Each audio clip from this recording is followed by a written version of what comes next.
Good morning, everyone. I'll get the apologies out the way first.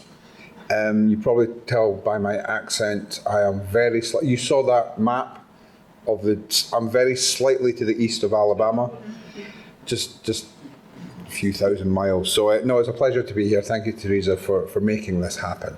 Before we get started, I'm seeing one or two people that are sitting in groups of one or two people. If you're happy doing that, stay where you are. But if you want to come in from the cheap seats, meet someone else, join another table, be part of a bigger formation, come and do that now. Now's your chance if you want to do that. And if not, that's fine. Right. Healthcare begins with self-care. Now, I'm going to talk about myself just for a very, very brief moment, because as a random guy here who doesn't look as if he has liver disease, talking to patients who do, all about self-care. And some of the things I'm going to share with you may be challenging. Some of the things I'm going to share with you may ask you to look at your thoughts, your behaviours. Who the hell am I to be here, standing in this position, challenging you when you live with what you live with? My mother was diagnosed in 1994 with PBC, which was then called primary biliary cirrhosis. Now, I think my job's cool. My mother's job was to go around Scotland and catch lawyers who were stealing money from their clients by investigating their accounts. And so she would catch. Now, I know corrupt lawyers never happen in the US, but it's a thing that happens in Scotland. So, and that was her job. And so she was a high-flying, shoulder pads, high heel wearing, single mother of awesomeness. And then she had this diagnosis. She was given 5 years to live. We just celebrated her 30th anniversary of being given 5 years to live. No, thank you. And I saw her journey and I had to get involved. So through listening first, through learning the science and really, really hearing what the patient goes through, I've kind of learned a whole lot of this stuff. A few years ago, I was diagnosed with what we now call steatotic liver disease, then known as fatty liver disease. And to have a mother who has an autoimmune liver disease, so her body is attacking itself, for me to then develop a liver disease, which I perceived to be my own fault, was a really difficult life experience and a real moment of guilt and shame. All of which was unnecessary, but a really important part of the journey. So that's kind of where I'm coming from. So when I am challenging you, when I am asking you to think and look and really, really make the best decisions for you, then that's just my context and my history and my background. Does that make sense? And hopefully you realise why I've shared that with you. Because I'm the least important person in this room. But what I have in these slides will hopefully make a difference. Healthcare begins with self-care. Now, a lot of what we're going to talk about today is just common sense. It's reinforcement of stuff that we already know, and we're going to look at it. Imagine going to the doctor. You say, "Doctor, what's the best thing I can do for my health?" Well, this is a cartoon from an English character called Andy Capp. And Andy Capp goes to his doctor and says, "The best thing you can do is give up smoking, drinking, and fried food." And he thinks about it and goes, well, what's the second best thing I can do? Okay? Because often we'll go to the doctor and go, "Fix me." Okay? When you think about our culture,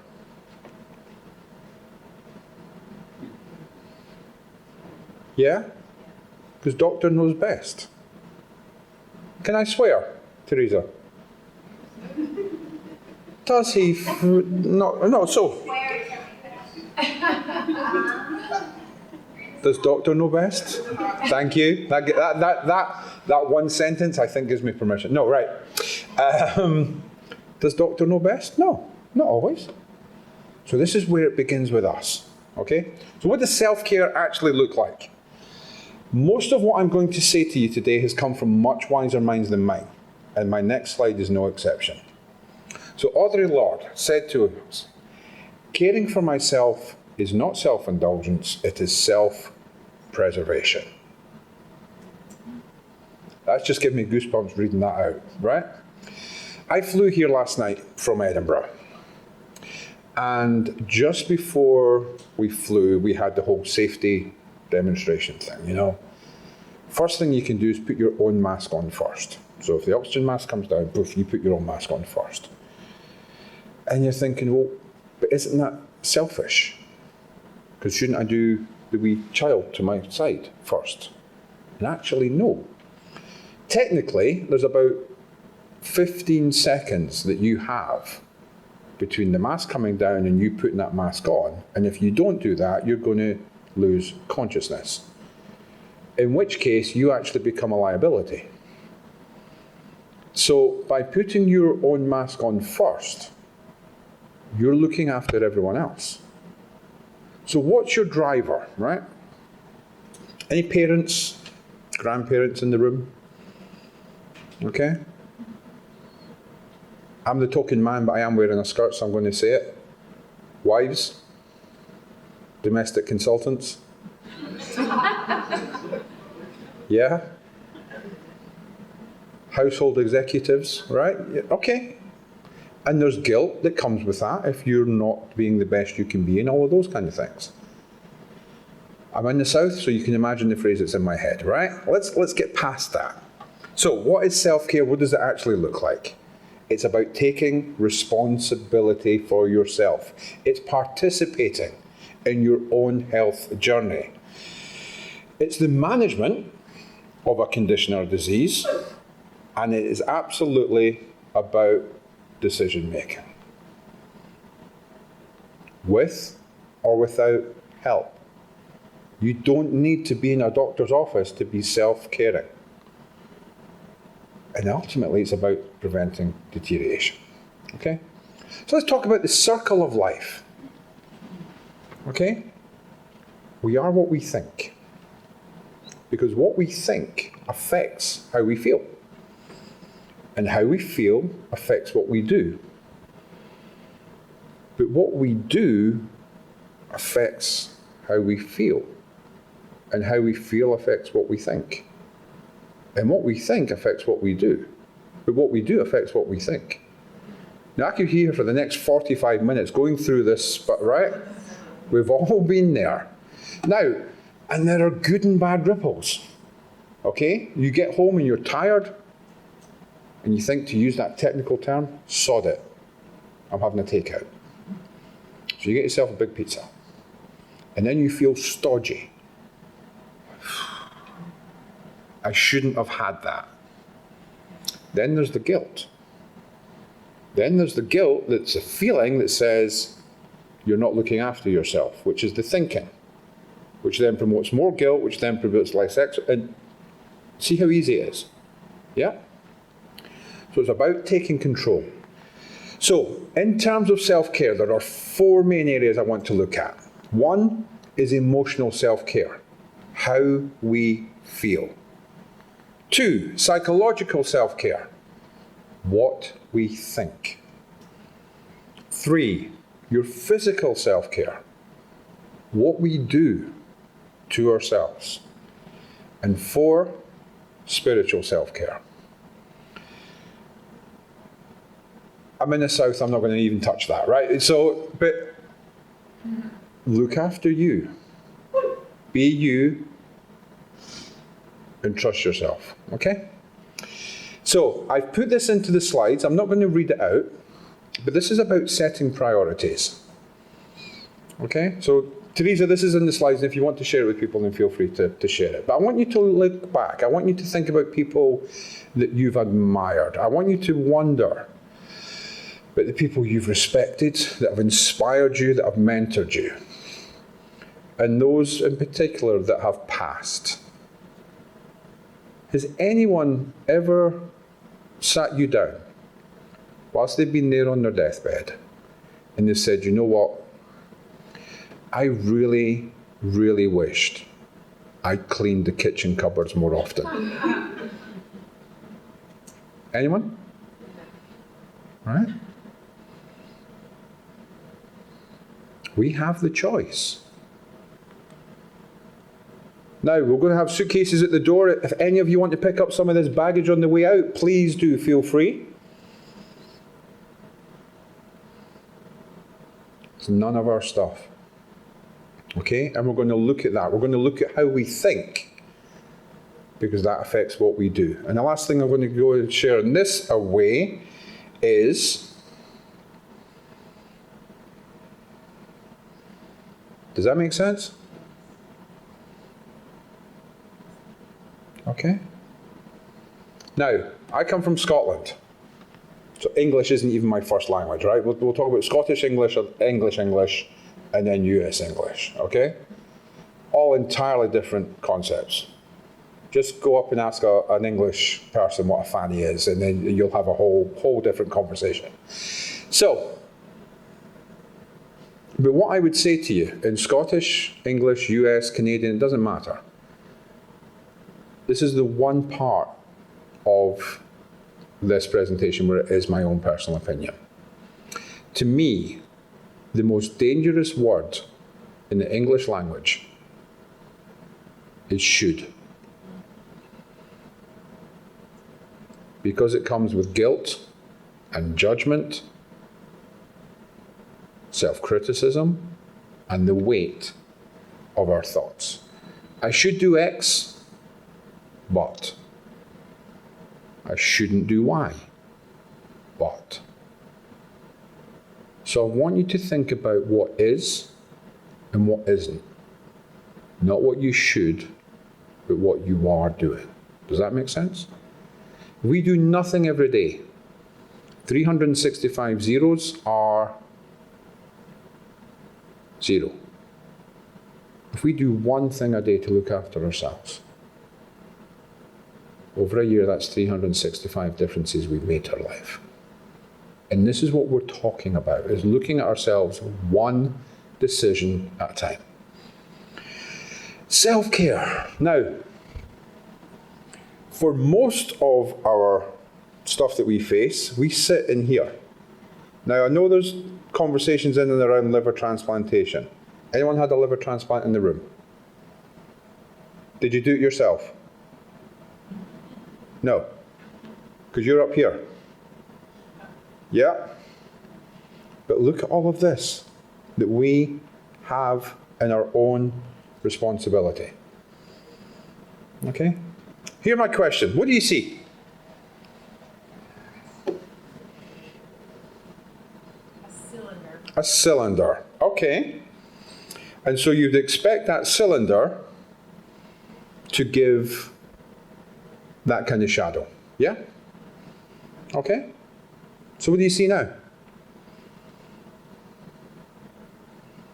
light around a hole. Okay. If nothing else, we've had one person that's seen the light today. Anyone else? What have you seen? Who's drawn to the dark? Go on, be honest. Who's drawn to the big black hole in the middle? Me. Okay. Good, honest answer. Thank you. But this tells us the way we think. Who goes out to a restaurant and looks at all the stuff they don't like, rule that out, and then see what's left? Who goes to a restaurant and goes, I'm going to have the one thing I've never had before? We all have a way of thinking, and it's about being aware of that and using that to then guide our decisions.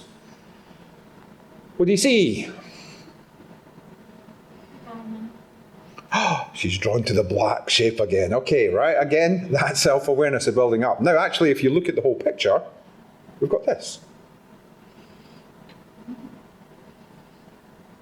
And it's really, really important to look at the whole picture. And be honest with ourselves. Does that make sense? Okay. We are where we are, and we're all on our journey, whatever that journey is, okay? The journey itself is not the important part. It's how we perceive that journey. Here's two people on exactly the same journey. What's the difference? Outlook. Outlook. Yeah. Okay? Now, Lorinda's going to do something with you later on today, and she's going to talk about cards. And she's going to talk about the you here today with everything you know, in contrast to the you on the day that you were diagnosed. Yeah? So I want to change your outlook, but I can't. There's only one person in this room that can change your outlook. And who's that? You. Okay? So we're going to look about what we think, how we think. But I want to talk about how we feel as well. Okay? This is a rough diagram of a brain. Okay? And what we have here is the amygdala. And the amygdala is linked to the ear, it's the oral system. Okay? This is our emotional part of the brain. Now, why is that important? Our brain is a computer. It's a decision-making process machine. Okay? You stick your hand in the bath. It's too hot, it's too cold. You hit the faucet. Check me with my American words. Right? You're hungry, you get some food. Okay? You stand on a plug, or you stand on some Lego. And that information slowly, gently meanders up through the body, and you very calmly think to yourself, standing on that child's toy is mildly uncomfortable. I'm going to calmly bend down, pick it up, and I'm going to throw it at the stupid bugger that left it there in the first place. Okay? You have an emotional response. It's called an emotional hijack. I'm of an age where I talk about Scooby-Doo and Scrappy-Doo. Okay? Those are emotional responses. Okay? But here's the thing. In our brain, all right, we can work on a subconscious level. We can drive the car, talk to a friend, and do our lipstick all at the same time. And that's just the guys. Okay? But on a conscious level, we can only be in one place in our brain at any given time. Do I have any volunteers? Lorinda, bless you. Right. Lorinda's at the front of the room, okay? I'm going to ask you a fairly medium pace to count from 1 to 10. And without judgment, everyone's going to look at you and watch you do that, okay? So just at a medium pace, can you count out to 10? 1, 2, Lorinda? 3, 4. There we go. Perfect. Right. Okay. Thank you. You can stop now. 1, 2, 3, 4. Right? Conscious shift in the brain. Now, I'm thoroughly impressed. So, option 1 is to change your count speed to catch the pen, then count again. And option 2 is to keep your catch speed and drop the pen. But you can't keep the same pace unless it lands it right at that second. Because on a conscious level, you can only be in one part of your brain at a time. So, why am I telling you this? When you look at this part of your brain, you're thinking solutions. You're thinking win-win. You're thinking creativity. Okay? But when you're in your emotional part of the brain, you're on Scooby-Doo, Scrappy-Doo. Okay? This is your fight, flight, freeze, fawn. This is your survival mode. Okay? Now, let's not talk about liver disease or anything like that. Let's do the life or death stuff, okay? You go in the bathroom and the toilet seat's the wrong way. Or the lid is not on the toothpaste. Or the shoes are at the front door, right? The real life and death stuff. And you walk in and you see the toilet seat and you think, I'm going to kill him. And then you come out and you say, that's the 50,000th time I've told you, put the toilet seat down. And you're feeling great because this is fantastic. You're getting out of your system. But your partner isn't there. Your partner's up here. So they say to you, well, actually, dear, it's only the 3rd time this week you've said that. Which is factually correct. But is it helpful? Do you come back with, oh, so it is. Thank you for pointing that out to me. Because you're in here. And another thing. Back in 2015, you're like, what the hell? What? We were on toilet seats a minute ago. What's going on? You're in here. You're activating all your emotional triggers. And you can go anywhere. Okay? This is everyone. So it's about stopping and taking control. Okay? Any non-drivers in the house? Anyone who doesn't drive? Okay, cool. We'll have no problems with this. I will ask you to drive your imaginary car down an imaginary road, and you're going to come to an imaginary traffic light, and that traffic light is red. What do? Stop. We're going to go back to language again. Have you heard the phrase the red mist? One or two, maybe? No? Have you heard the phrase seeing red? Yes. What does that mean? You're mad. You're mad. Angry. You have lost your mind. Who said mind? Thank you so much for saying that, right? Technically, because of the constrictions in your blood vessels, blah, blah, you actually see red. Okay? So what I'm going to ask you to do is when you see red, I'm going to ask you to stop. Just stop.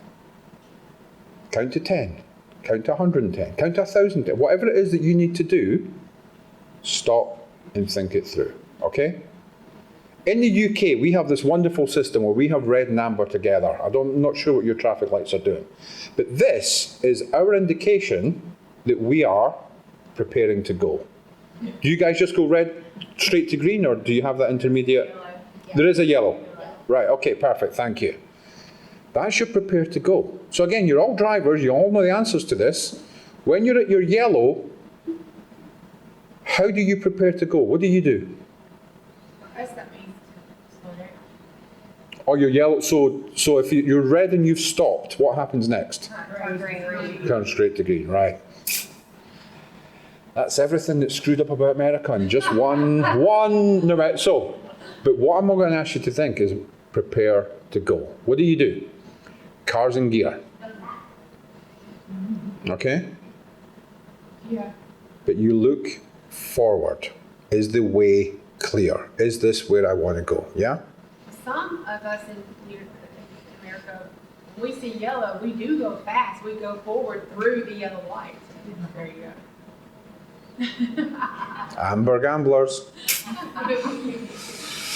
If only I knew a good lawyer. Right, so, but this is what we're saying. Stop, think about your way forward, and then from there, you can go. So I'm going to ask you, you've got pen and paper in front of you. We can look at the life or death stuff, so we can look at the toilet seats and the toothpaste and all that kind of stuff. But what I want to do is I'm going to ask you about your emotional triggers. Okay? What puts you in your emotional part of your brain? What makes you Scrappy-Doo? What makes you Scooby-Doo? What makes you fearful? What makes you upset? Think about what takes you there. Because by doing that, we can then start to look at how we behave. Okay? Lots and lots of slides on self-awareness. Self-awareness is the key. Self-awareness is the platform upon which you build your next decision-making process. Only by knowing where you are and how you are can you move forward. Anyone seen this before? Yes, no, no? Yes? Okay, cool. Right. Again, stolen from a much wiser mind than mine. In really simple terms, what we have is our life. I was a wee bit skew with my laser there, but there you go. That is our life, right? That is everything that concerns us. Kids, money, health, work, toenails, price of milk, okay? Everything that concerns us, all right? But inside here are the things that we can influence. Now when we talked about changing the way you think, changing your outlook, I can't do it, okay? I'm out here. So if we were to jot down all the things that are not within your influence, there'd be me, Robert's presentation, okay? It's not going to do anything for you until you decide my actions are going to be different. My thoughts are going to be different. My reactions are going to be different. My self-care is going to be different. Does that make sense? So again, it's in the slide deck. Teresa has it. Happy for you to share, happy for you to get in touch, and we can go through it together and look all the things that you can start to open control. Right, we are in the audience participation part of this. So what we're going to do is I'm going to count to 4. I'm going to go 1, 2, 3. I'm going to do that. But I'm not going to say 4, because when it gets to that, you're going to say the word that's on the screen. You with me? Anything could happen here. Anything could happen here. So we're going to go 1, 2, 3. Happiness. Not bad for 9:45 on a Saturday morning. Right, let's do it again. So if you're ready, 1, 2, 3. Misery. Okay. What did you hear?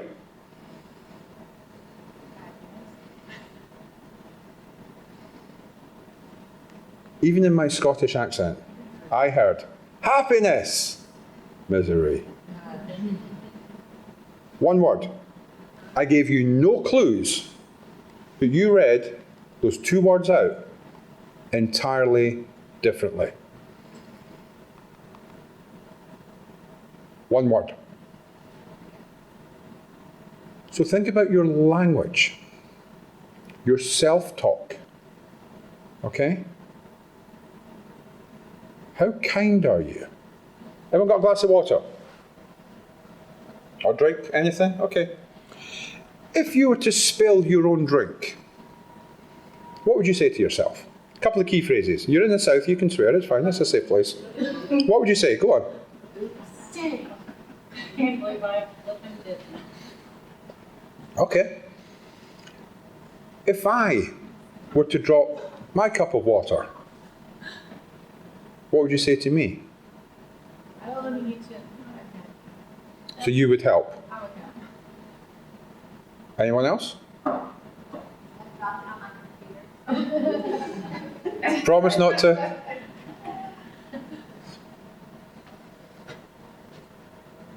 Would you be judgmental? Would you be critical? Would you be mean? You'd be kind. You'd be sympathetic. So what I'm asking you to do is to treat yourself with the same kindness as you would to a random stranger. To be as kind and sympathetic and supportive to you as you are to your best friend. Our thoughts matter.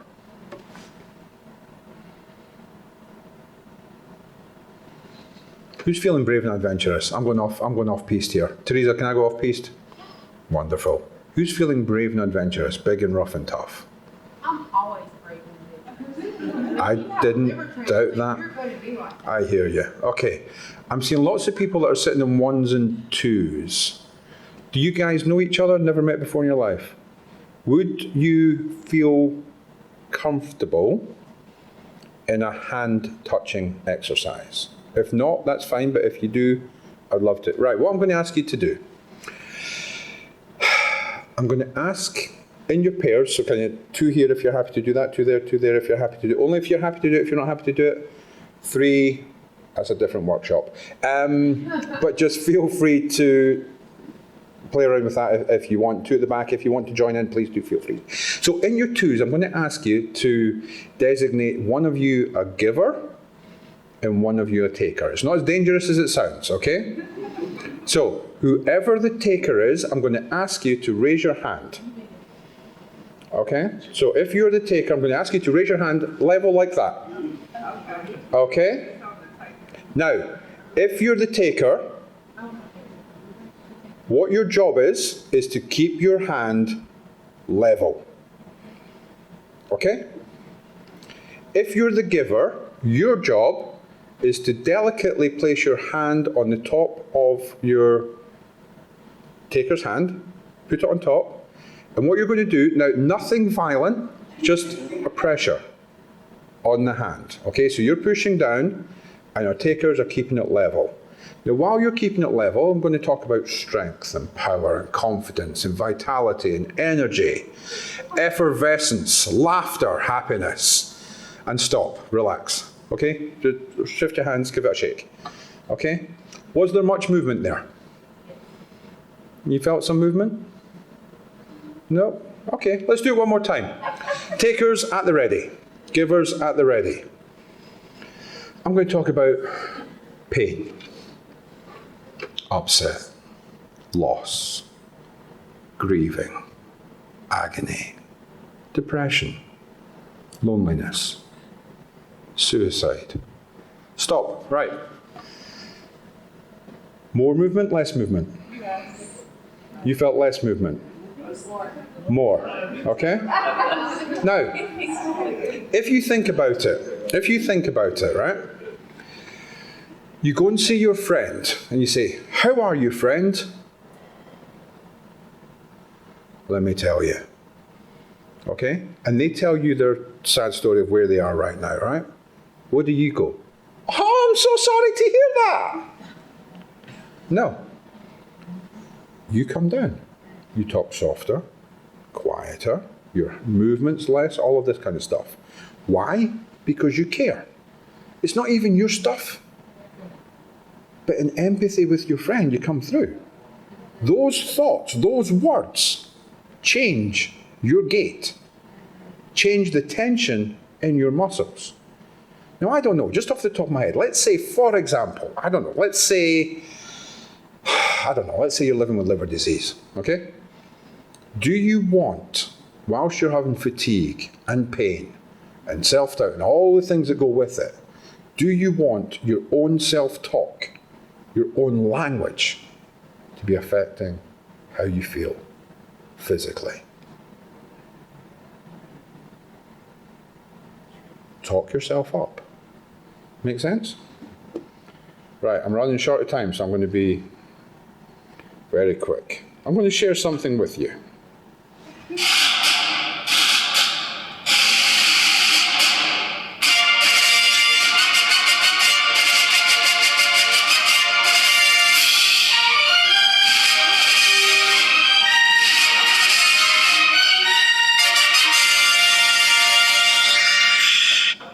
Okay, where did you go?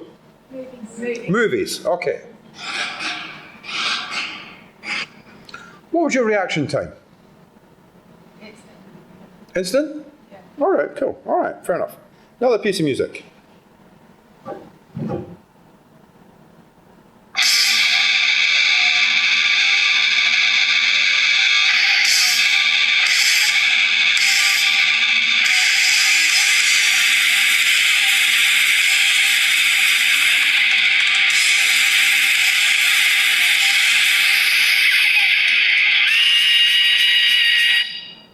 Let's stop that there. Now, here's my question for you. How did that feel? Somebody said good. Irritating. Okay. I need the honesty. This is what I'm here for. This is what I'm asking you. Rising. Racing. Okay, perfect. Thank you. In the back, you were going to say? I said, I'll go to the concert. Okay, so you got the concert. Right, perfect. Again, what was your reaction time? Instant. Okay, perfect.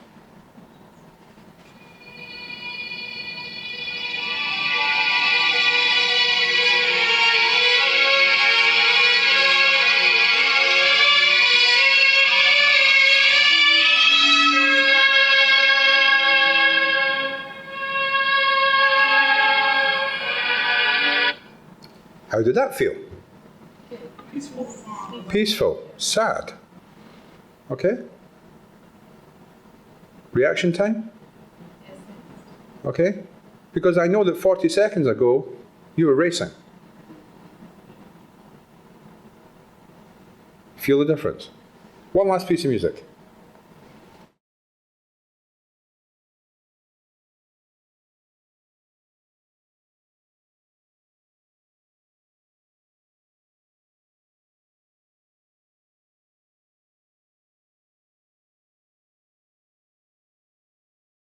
All right, there you go. Again, how did that feel? Great? Yeah. Okay. But 40 seconds ago, you were sad. You were calm. You were peaceful. Okay? You can change how you are up here and in here like that. Now, there's a Canadian study. I've got 4 minutes. Right. There's a Canadian study that talked about listening to your favorite music. Okay? And there were 2 big scientific breakthroughs that came through. Okay? So what they did was they put you in an MRI and they scanned you for brain activity and you listened to your favorite music. Scientific breakthrough number 1. If you listened to Pink Floyd, there was no brain activity. No, right. What we're saying is, right, this is really, really vitally important, that when you listen to your favorite music, you release dopamine into your brain. Okay? Now, dopamine's a double-edged sword. There's good and bad elements to dopamine, but dopamine is one of the 4 major chemicals that we're going to start to talk about now. And dopamine can have a hugely positive effect. Okay? So even on your worst day, your lowest day, your sorest day, your most tired day, you can change where you are by picking one piece of music. Okay? In Scotland, we have a technical term. It's called giving it welly. Okay? You ever been in a traffic jam and you look in the rearview mirror and behind you somebody is giving it welly? Right? They are in the happiest place and they don't care that they're going at 0.3 miles an hour because they've got their tunes on. Okay? So even on your worst day, you can change how you feel as quickly as you can. Right, I'm going to talk about exercise. Now again, in Scotland, we have a law. You're not allowed to exercise unless you're wearing lycra. It is the law. It's not. So we don't talk about exercise, we talk about meaningful activity. This is about building it up nice and slow, okay? You invest in our energy, right? You got $100. You can go and spend it, you can go and gamble it, or you can invest it. What's the difference between spending and investing? Investing gives you? Well said, the accountant. Yes, you get a return. So the exercise is not, okay? It releases lactic acid into your muscles. But what we do is we never ever overdraw. Whatever we've got, if we spend it, if we invest it, we're going to get a return. Okay? Because what it does is it releases endorphins. So we talked about dopamine, we've now got endorphins, right? We know about gym junkies, right? They get there, they do their thing, and they're hooked on that hit. So even just by doing a little a day, you're going to change it. I'm not a food nutritionist, I'm not a dietitian. This is as scientific as it gets. I want you to eat less crap, and I want you to eat more food. Okay? Carbonated drinks, refined sugars. This stuff we know, but I just want that in your head. Okay? This is your focus point. I'm going to go past sleep. I'm going to come on to gratitude. Right, again, one of your 4 natural uppers. Okay? You've heard the phrase, it's not rocket science, it's not brain surgery. Actually, this is brain surgery. This is changing the neurochemistry in your head by doing these things. So I'm over in the US for a few days. Everywhere I go, I carry with me my battered old tatty gratitude book. Okay? The simple act of saying thank you.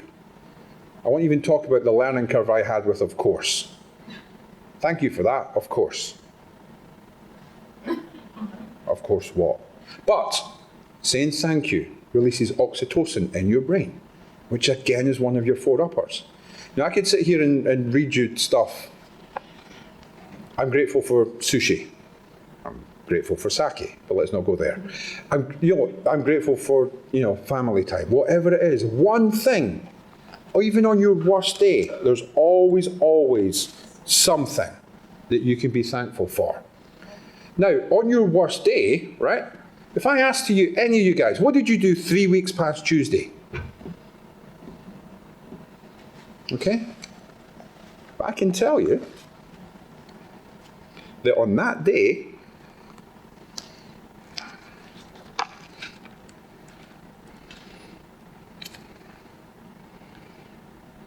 Today I am grateful for the gift of music.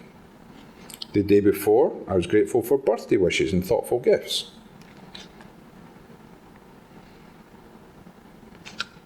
Today I am grateful for not getting arrested. I can't believe that came up. So anyway, but that's a different story. Anyway, true, but different story. But what I'm saying is there's always one thing, right? So even on your worst day, go in the book and go, oh my God, I did that. I've got that to be grateful for. I've got that to be thankful for. So you've got all of these things. So here's the last point I want to make. How do we get 100% from our life? Okay? I want to give you the old code. Remember when you were kids and you wrote coded messages to each other? A equals 1, Z equals 26. I want to ask you, is love the key to getting 100% out of your life? Well, actually, no. It's only half. I'm going to seek the guidance of the accountant. Is money the answer? No. Welcome to America. Money gets you more. No, right. Anyway, so love plus money? No. Is it happiness? No. It's attitude. Do the math. A plus T plus T plus I plus T plus U plus D plus E equals. To get 100% out of our life, it comes down to attitude. I'm going to ask you one last thing. Can I ask you, please, to write the numbers 1, 2, and 3 on a piece of paper? And beside those letters 1, 2, and 3, I'm going to ask you to write your name. Now, not Y-O-U-R-N-A-M-E. I'm asking you to write your actual name. So I would write Robert Mitchell Thain. Robert Mitchell Thain. Robert Mitchell Thain. So can you please write your name 3 times? And once you've done that, just pop your pen down. Okay, now that we're there, I'm going to ask you, on a scale of 1 to 10, where 1 is easy peasy, 10 is the most difficult thing you've ever done in your life, where would you say writing your name 3 times was? A 1? Any advance in a 1? We're all quite happy that that was a 1? No other answers. Okay, I'm going to ask you to do it one more time. When I say go, I'm going to ask you to pick up your pen. I'm going to ask you to put your pen in your other hand. I'm going to ask you to write your name 3 times. Go.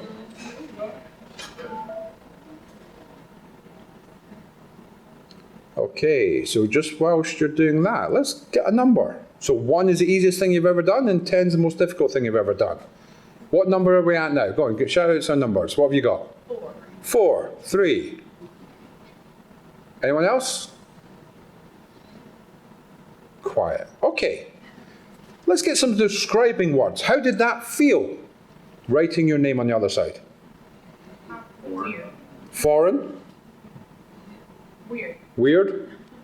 Awkward. Awkward? Okay. What have we just experienced? Something new. Something new. Okay? Something new is foreign. It's awkward. It's weird. But it's doable. Okay? Let's say you've broken your arm and you had to use your other hand. It would get better. Okay? This is our neuroscience. Okay? This is our brain.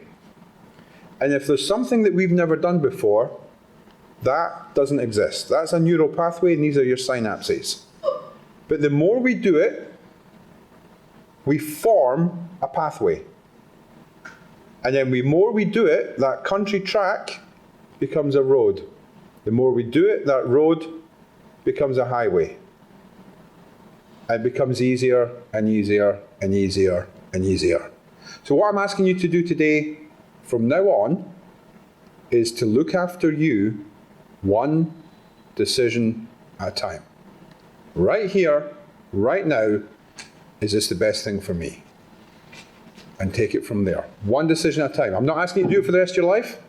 That's unrealistic. One decision at a time. And for the last time today, I'm going to go a wiser mind than mine, who says, if you think you're too small to make a difference, then try sleeping with a mosquito in the room. Teresa and the team, thank you very much for having me today, and I hope I'm around at lunchtime, so if any questions, come and get me.